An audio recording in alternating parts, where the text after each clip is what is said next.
അനന്തപുരി യാഗശാലയായി മാറാൻ ഇനി 7 നാൾ. ഇന്ന് ആറ്റുകാൽ പൊങ്കാല മഹോത്സവത്തിന്റെ 2ാം ദിനം.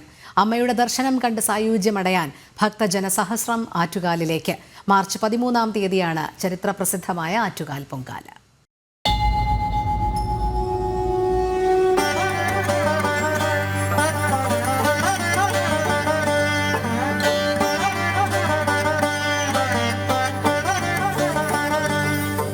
പുലർച്ചെ നട തുറന്നത് മുതൽ വലിയ ഭക്തജന തിരക്കാണ് ക്ഷേത്രത്തിൽ അനുഭവപ്പെടുന്നത്. നാടിന്റെ നാനാഭാഗത്തു നിന്നും അമ്മയുടെ ദർശനത്തിനായി ഭക്തസഹസ്രങ്ങൾ ആറ്റുകാൽ ദേവിയുടെ മണ്ണിൽ എത്തി.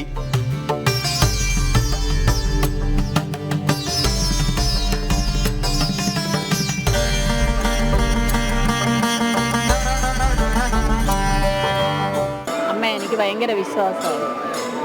ഇന്നലെ എൻ്റെ ഭർത്താവ് ആശുപത്രി കടന്ന് ഇപ്പോൾ വന്നതേ ഉള്ളൂ.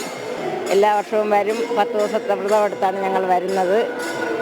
അമ്മ വിളിച്ചാൽ വിളി കേൾക്കും. വിളിപ്പുറത്ത് വരുന്ന അമ്മയാണ്. ഇന്നലെ തൊട്ടേ വ്രതമാണ്. ഇനി 10 ദിവസവും വ്രതം. അമ്മ തിരിച്ചെഴുന്നള്ളി വന്നിട്ടേ വ്രതം 11-ന്റെ അന്നേ മുറിക്കുള്ളൂ.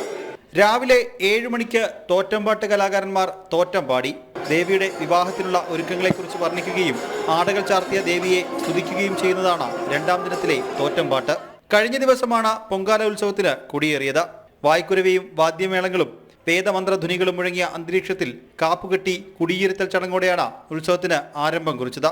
മാർച്ച് 13-ാം തീയതിയാണ് ചരിത്രപ്രസിദ്ധമായ ആറ്റുകാൽ പൊങ്കാല. ജനം, തിരുവനന്തപുരം.